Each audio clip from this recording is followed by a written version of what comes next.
Hello and welcome to ResearchPod. Thank you for listening and joining us today. In this episode, we look at female sterilisation, also known as fallopian tube occlusion, a procedure offered to women in the UK, whereby clips are placed on the fallopian tubes. Sterilisation is a permanent and irreversible form of contraception, and this is why it is important to be informed about its risks and benefits, as well as alternative contraception options, before deciding that sterilisation is right for you. A woman can become pregnant when a man's sperm fertilises one of her eggs. Family planning allows people to choose how many children to have and choose the period of time between pregnancies. It is achieved with the use of contraception, the process of preventing an unintended pregnancy by keeping the sperm and eggs apart. Female sterilisation is a lifelong form of contraception, which usually cannot be undone. The common method used in the UK is to block the tubes between the ovary and the womb with small clips during keyhole surgery, so that the eggs and sperm cannot meet to start a pregnancy. Most sterilisation procedures are carried out as day cases, which means a patient is able to go home on the day of their surgery. The procedure will be performed while the patient is asleep under anaesthetic.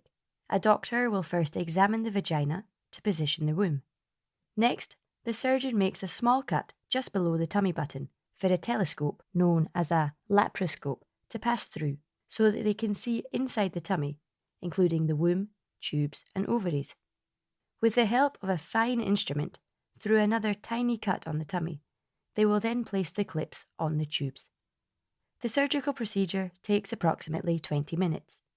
Most women can go back to their normal activities within 5 days. In some cases, the doctor may decide that keyhole surgery is not the right choice, and that the patient will need a bigger cut on the lower tummy instead. Like any other medical intervention, sterilisation has advantages and disadvantages. On the one hand, it is a very reliable form of contraception, which does not affect periods, does not have long-term side effects, or interfere with a person's sex life. On the other hand, female sterilisation is almost always irreversible, does not help with any potential period problems, and does not protect against sexually transmitted infections. During the operation, there is a small risk of bleeding and damaging the bowel or the bladder, as well as a wound infection afterwards. If the patient is very overweight, it may also make it impossible for the doctor to perform the operation safely. More specifically, if the body mass index is over 35, the patient cannot have the procedure at all. Sterilisation is not 100% effective, and about 1 in 200 sexually active women become pregnant after being sterilised. This may happen because the egg can occasionally bypass the clips, even though they may have been placed correctly during the original procedure. Before making a final decision, it's important to be informed on all available methods of family planning. Alternative options, which are just as good at preventing pregnancy, include an IUD, which stands for intrauterine device, and is a plastic and copper coil that a trained doctor or nurse can place inside the womb. This can last for up to 10 years and is more than 99% effective in preventing a pregnancy. The hormone coil, or LNG IUD, is a similar device that releases a progesterone hormone into the womb. It lasts for up to 6 years, and besides preventing a pregnancy, it can also help with heavy periods. Depo-Provera, or Cyanopress, also known as the JAG or the injection, prevent pregnancy by releasing progesterone. It is given every 13 weeks, and it often stops periods.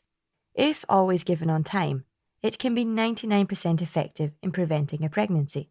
The contraceptive implant works similarly and is more effective than the injection, with only 1 in 1,000 women using it getting pregnant. It lasts for 3 years. All contraception can cause unwanted side effects in a few people. Anything with hormones in can cause side effects like headaches, irregular bleeding, spots, and mood changes. Copper IUCDs don't contain hormones, but in some people, they make periods a bit heavier and longer. There are other contraceptive methods available. but they rely on being used correctly. The combined pill, contraceptive patch, and contraceptive ring contain 2 hormones which prevent eggs being released from the ovaries. The combined pill must be taken every day. The patch is changed weekly, and the ring after 3 weeks. The progesterone-only pill contains 1 hormone and is taken every day.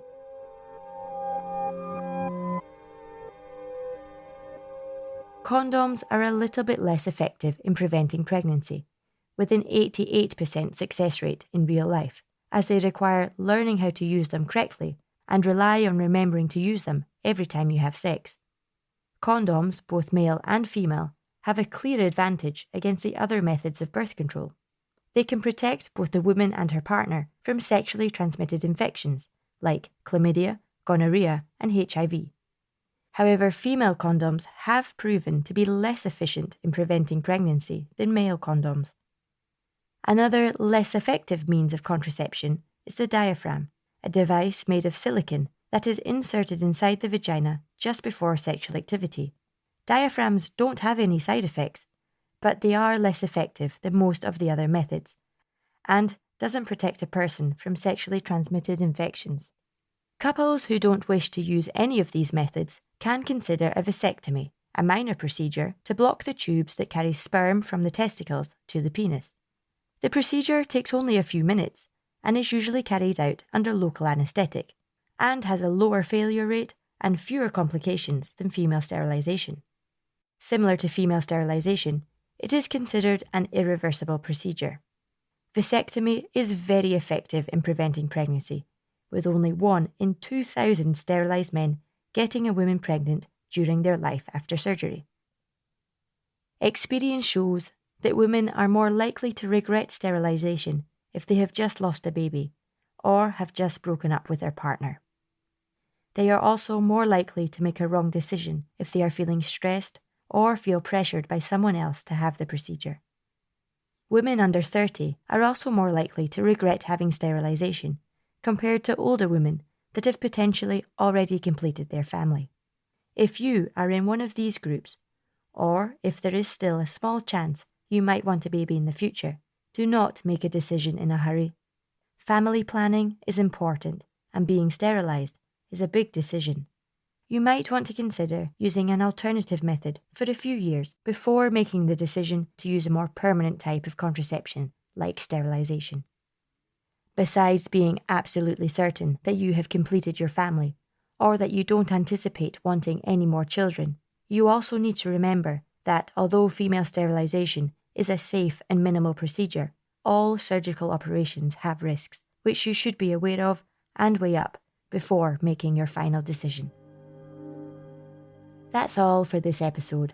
Thanks for listening, and stay subscribed to ResearchPod for more of the latest science.